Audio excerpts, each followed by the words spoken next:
Our top story today from the GatewayPundit.com, John Bolton transmitted classified emails over a private server, and they were intercepted by a hostile foreign country's spy service. We're talking about this story and so much more here on the Gateway Pundit's Week in Review.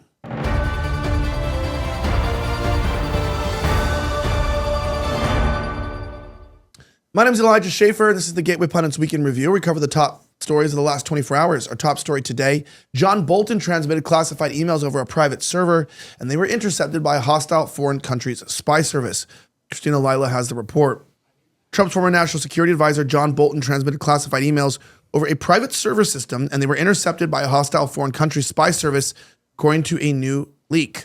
As reported last week, John Bolton is reportedly under investigation for violating the Espionage Act, according to the New York Times. An investigation into whether John Bolton, President Trump's former national security advisor, mishandled classified information is trying to determine if he violated certain sections of the Espionage Act, which makes it a crime to illegally retain or transmit national defense information, according to people familiar with the matter. The FBI raided the home of Trump's former national security advisor last Friday morning. FBI agents were sent to Bolton's homes because he allegedly sent highly sensitive classified materials to family members from a private unsecured server where he was working at the White House during the first Trump administration. Investigators responded to a doormat probe into Bolton's alleged use of a private email to send classified national security documents to his wife and daughter from his work desk before his dismissal by Trump in 2019, according to a senior U.S. official.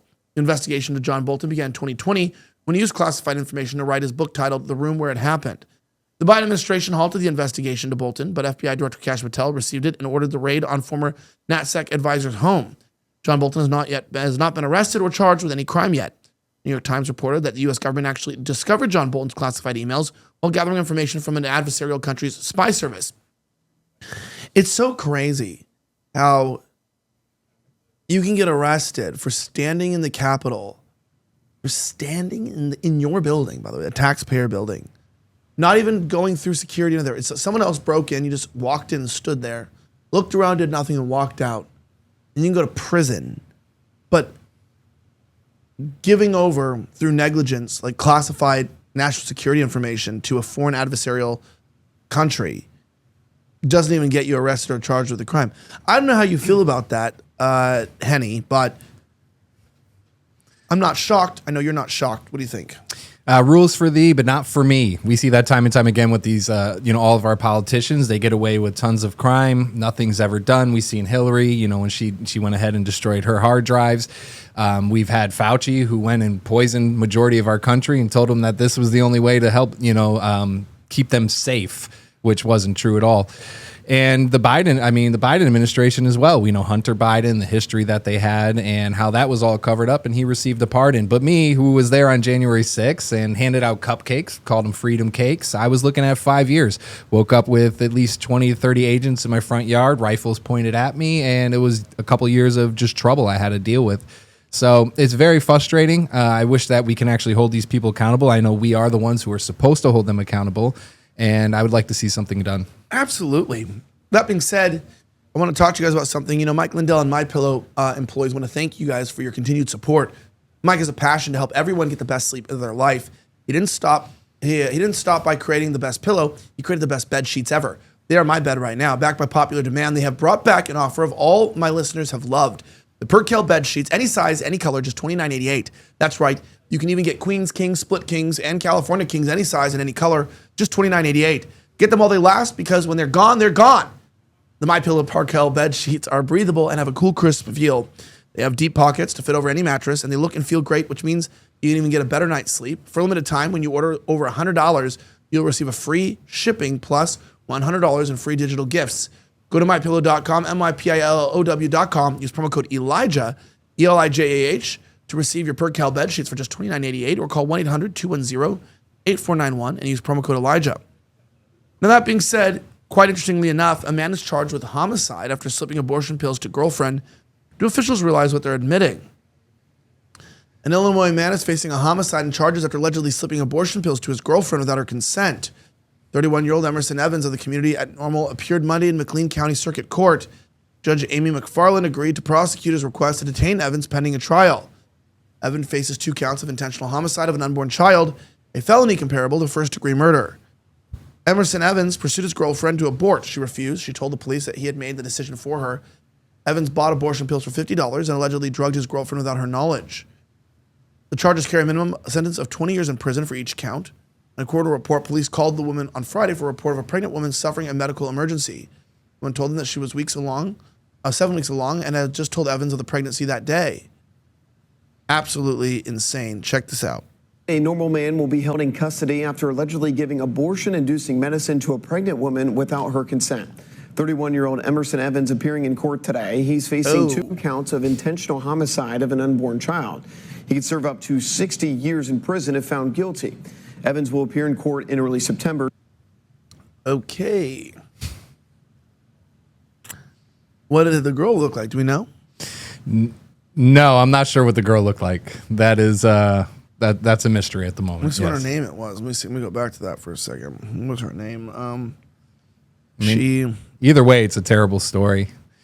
Taking a child's life, that's the one thing I loved about when we were in El Salvador. They actually don't even allow abortion over there, which I think is great. It's become too normal now. I grew up in a very low income neighborhood, and it was kind of celebrated at times when you'd see people be, oh, I got an abortion, it's great, and it's a sacrifice of a child. It's God's gift, and yeah, it's become normalized way too much. Dude, so many people like that guy Evans who are just so dangerous. They're talking about, of course, baby killers. You know what I mean? There's baby killers in every city. It seems like you can't get away from them no matter what you do. They're just everywhere. And the problem is, too, her name was Amy McFarland. So I don't think McFarland's and Evans are probably in the same category of people. Obviously, I mean, of her being a non-baby killer and him being a baby killer, that's a huge demarcation. But I mean, they say, right, when you play in the mud, like when you hang out with baby killers, it's you end up paying the toll, and I feel like that's just really sad for her because she lost her baby and probably very damaging. And I wish someone had warned her that that guy had no life in his eyes. And when guys look like that with no life in their eyes, they're likely to cause and inflict domestic violence and abuse on you. And I can read I could read that guy's eyes, right? Couldn't you? Yeah, let's pull him up one more time. Let's see. That guy has no life in his eyes. No, none at all. Look at that.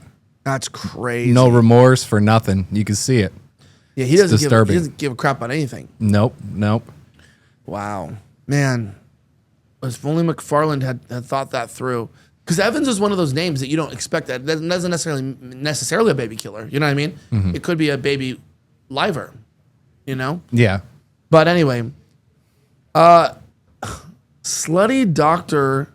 Demetre Daskalakis, that's the craziest name I've ever seen, resigns as director of the National Center for Immunization and Respiratory Diseases. Oh my gosh. What the heck? Yeah. Wow. You look good with bald. You know what I mean? Thanks. I decided to grow the hair back and get rid of the whips and chains. So I still keep the gimp suit in the closet. What in the world? Yeah, it's crazy. Back in September 2023, Joe Biden announced a new team to lead the White House national monkeypox response by named Dr. Demetre Daskalakis as the White House national monkeypox response coordinator. That's crazy. Mm-hmm. Looks like someone who would be spreading it, actually. Yeah, that's where it's monkeypox patient 0. Yeah, that's what. On Wednesday, Dr. Daskalakis turned to his resignation at the Center of Disease Control and said, I found the monkeypox. It's in my rectum.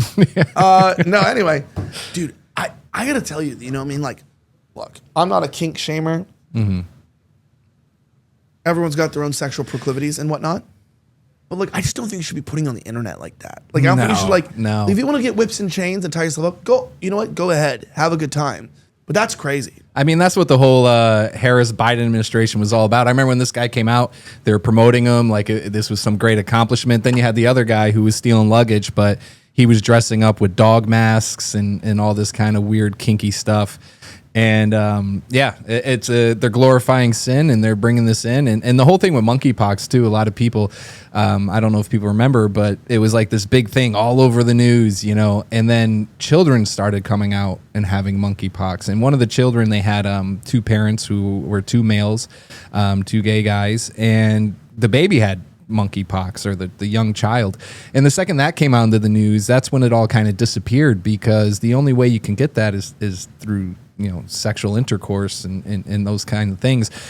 So they hid the story, they buried it, and that's why we stopped hearing about monkeypox. Yeah. Well, anyway, I appreciate it. I thank you all for not spreading monkeypox. And we got to get these freak shows out of our government. It's just insane, man. It's like, dude, look, if you like to stick things up your bunghole, then, you know, that's go ahead. But, like, that's kind of crazy to put the guy in charge of fighting monkeypox as the guy who spread it in the first place. That's crazy. Anyway, I'm Elijah Schaffer. Thank you so much again for watching another episode of the Gateway Pundits Week in Review. If you want to get one of these mugs, you can get it at thegatewaykpundit.com/join. Join today for just a few dollars a month. You can support independent media and journalism and keep us on the air and your articles directly to you. Have a great rest of the week. May God bless the United States of America. I'm signing out.